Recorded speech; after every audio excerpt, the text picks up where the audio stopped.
Happy Mother's Day to everybody, because we all have a mother, and we've probably all been mothers in different forms.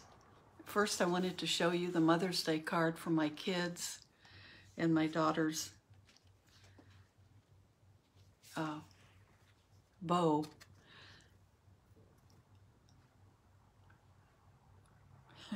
Can you see it? That's my Mother's Day card. It's pretty perfect. So today I wanted to talk about mothers. I realized what I was really focused on about Mother's Day was, you know, I lost my mother in January, and it's been, you know, I'm still thinking about her, and I think about her on the times during the day when I'd be calling her or thinking about things she might want to hear about. And I know so many people lost their mothers during the pandemic, and things were hard, and so many of the people in the groups that I'm with, there are so many people who've lost their parents, one of their parents. So those are, whether it was a dad or a mom, those are people we can celebrate today. And you don't have to be a mother to have had a mother. So I wanted to focus on just that figure of a mother in our lives, the person that is that very strong influence on our lives.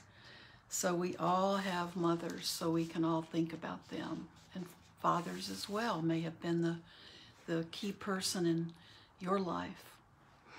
So I wanted to read a little bit from this book on Dipa Ma. And her name, she's a very famous Buddhist teacher, a Buddhist master. This book is called Dipa Ma, The Life and Legacy of a Buddhist Master. And her name means the mother of Dipa. Her daughter, she had children that she lost when they were very young, and she's from India. And one daughter who she named Dipa, so her name became Dipa Ma. And she was a very important teacher for Sharon Salzberg and Joseph Goldstein and Jack Kornfield.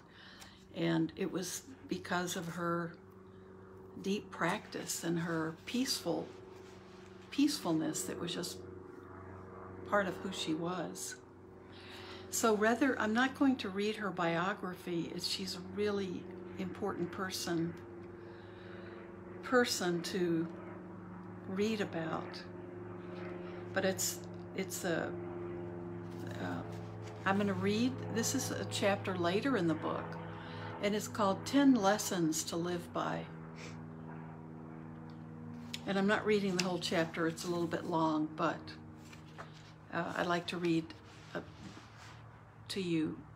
This is part of her story too. The story of Dipa Ma's spiritual unfolding is the archetypal tale of all who seek the way. The stages it describes: setting forth, making a commitment, facing and overcoming difficulties, finding freedom, and sharing one's discoveries. Oh, there's a cat. And sharing one's discoveries with the world closely parallel those of the Buddha's own journey of transformation. After his great awakening under the Bodhi tree, the Buddha enunciated the Four Noble Truths. First, that suffering exists and is in fact the hallmark of all conditioned existence. Second, that its cause is attachment. Third, that it is possible to end suffering. And fourth, that there is a path that he spelled out in detail that leads away from suffering to the cherished goal of liberation. Buddhist practice, simply put, is about ending suffering for ourselves and for all beings. It is this implicit promise that our own suffering can cease that first brings many of us to meditation practice. And it is Dipa Ma's life example that can give us the confidence to set forth on this journey. A woman, a mother, a householder, Dipa Ma makes the Buddha's path seem accessible and the great goal of freedom attainable in this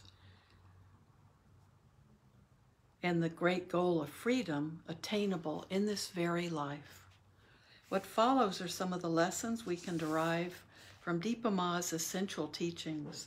May they be of help to you in your own journey of liberation. Lesson 1. Choose one meditation practice and stick with it. If you want to progress in meditation, stay with one technique. Dipa Ma was adamant about commitment to one style. Don't give up and don't jump around from practice to practice. Find a technique that suits you and keep going until you find your edge, the point where difficulties start to arise.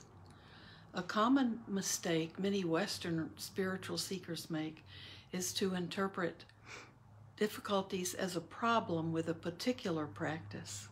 Then when the going gets tough, the tough goes spiritual shopping. From the vantage point of that uncomfortable edge, some other practice always looks better.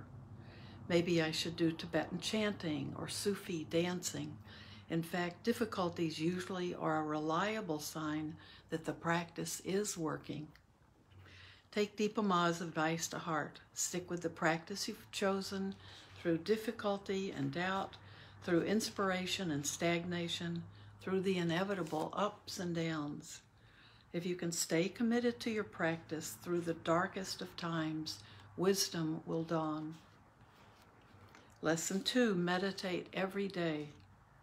Practice now, don't think you will do more later. Dipa Ma stated firmly that if you want peace, you must practice regularly. She insisted that students find time for formal meditation practice every day, even if only for 5 minutes. If that proved impossible, she advised, at least when you were in bed at night, notice just one in-breath and one out-breath before you fall asleep. Besides formal sitting on the cushion, Dipa Ma urged students to make every moment of their lives a meditation. Many of them were busy people who found it difficult to set aside any time at all. Deepak Chaudhry told Dipa Ma that it was impossible for him to practice because he had a very full schedule at the bank where he worked. He explained that he spent his workdays doing calculations and that his job required him to be continually on the move, too busy and too restless even to think about meditation. Dipa Ma wouldn't hear of this. She insisted that meditation is always possible, that it is not separate from life. If you are busy, then busyness is the meditation.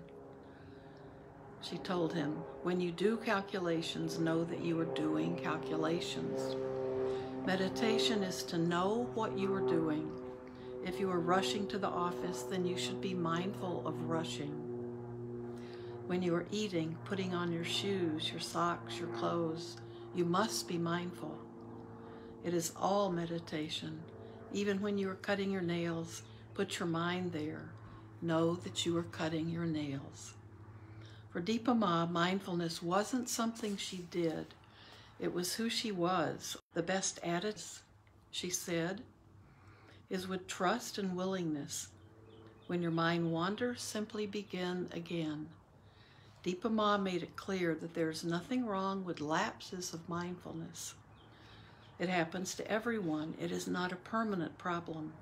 Don't worry, just start again. Always maintain your effort. I'm sorry, there's a big cat out watching my squirrels. Don't worry, just start again. Always maintain your effort, patience, and faith, even when you lose energy. And motivation, she advised. Just notice that, then shift to another mindfulness practice, walking, awareness in ordinary activity, or sitting, in which more motivation is present. Lesson 3. Any situation is workable. Each of us has enormous power. It can be used to help ourselves and help others. The Buddha left his wife, excuse me, the Buddha left his wife and child in order to pursue his awakening.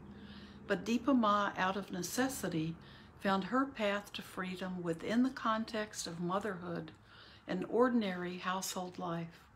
Her message to women and men everywhere is that you don't have to leave your family to reach high states of spiritual understanding.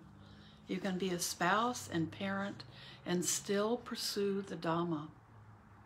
Even though initially she thought that she would have to give up her daughter to go to a monastery and practice in solitude, Dipa Ma came to understand that she could make her family part of the journey. Dipa Ma's approach was of radical inclusiveness, everything and the kitchen sink. There is nothing ultimately to cling to in this world, Dipa Ma taught, but we can make good use of everything in it.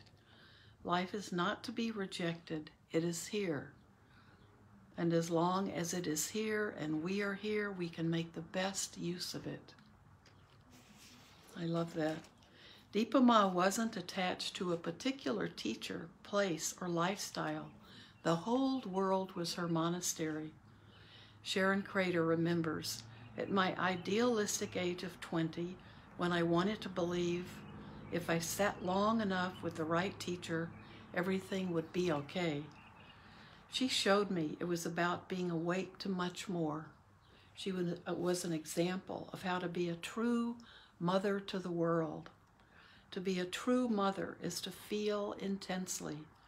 To be a true mother is to embrace whatever comes along with awareness and to make all circumstances my teachers. Lesson 4, I'm going to read 4 and 5 and then read the rest tomorrow, Tuesday. Lesson 4, practice patience. Patience is one of the most important virtues for developing mindfulness and concentration. These first sentences are quotes from her.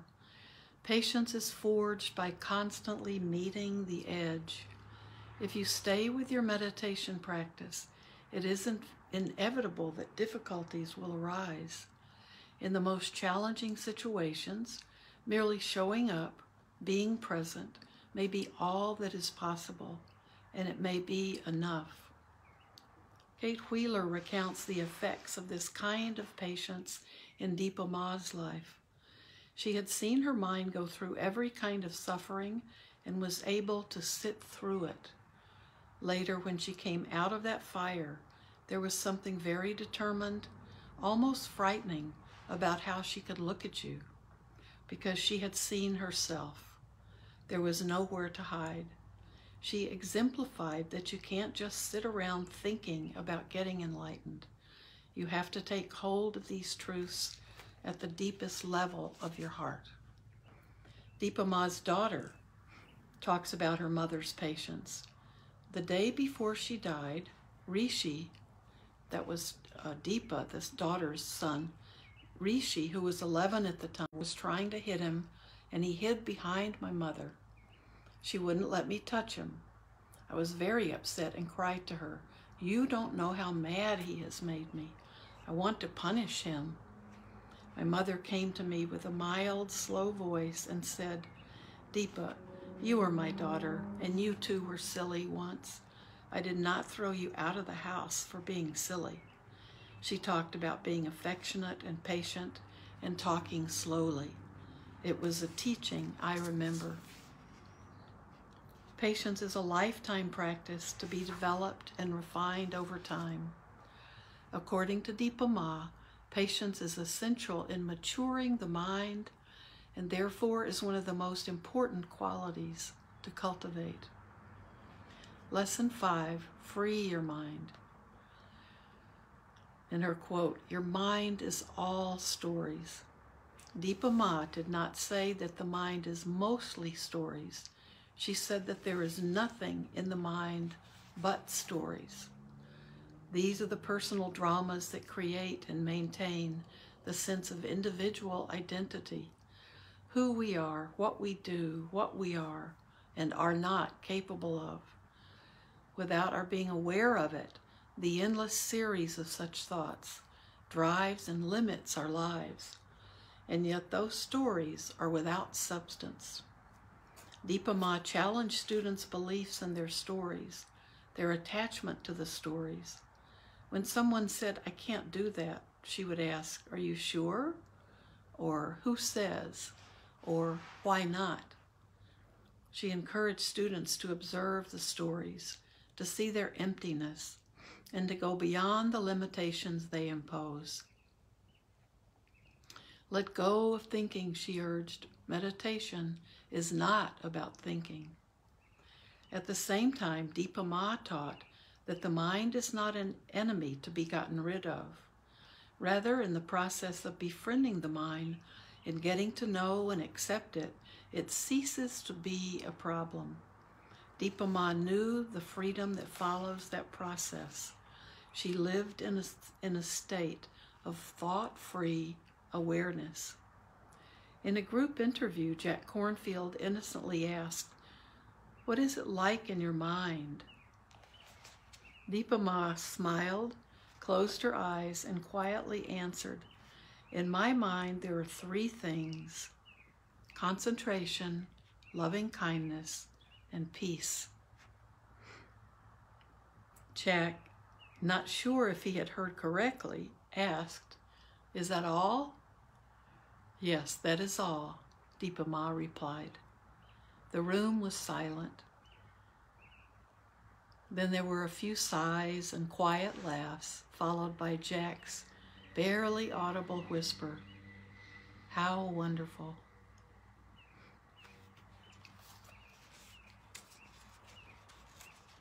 Well, let's just do one more, because I like this. I'll read lesson 6. I like it. Cool the fire of emotions. Anger is a fire. When someone came to visit Dipa Ma, it didn't matter who it was, or what emotional state they were embroiled in, or what the circumstances were. Dipa Ma treated each person with complete, compassionate acceptance. Can we offer the same acceptance to the emotions that arise in us? Can we see our emotional states as visitors to be treated with friendliness, to be treated with kindness? Can we simply allow anger and other emotions to arise and pass away without reacting in ways that might be harmful? A lot of incidents happen in daily life which are undesirable, Dipa Ma said. Sometimes I experience some irritation, but my mind remains cool. Irritation comes and passes. My mind isn't disturbed by this. Anger is a fire, but I don't feel any heat. It comes and it dies right out. Dipa Ma's example is inspiring, but aren't there certain occasions when anger might be appropriate? Aren't there at least some situations when it's justified? For Dipa Ma, the answer was simple. No, anger is never justified, and she found ways to navigate through life without it. Sylvia Boorstein, who hosted Dipa Ma in her California home in 1980, said that her husband once challenged Dipa Ma on this point. Dipa Ma was talking about the importance of maintaining tranquility and equanimity and non-anger, and my husband asked her, "Could you do that? What if someone were in some way to him?" Okay, sorry, my screen froze for several seconds. Sylvia Boorstein's husband asked Dipa Ma, "Could you do that? What if," this is about anger, so she was talking about non-anger, how important it was, like equanimity. My husband, Sylvia Boorstein's husband, asked her, "Could you do that?" What if someone were in some way to jeopardize your grandson Rishi, to threaten him? I would stop him, of course, Deepa Ma replied, but without anger.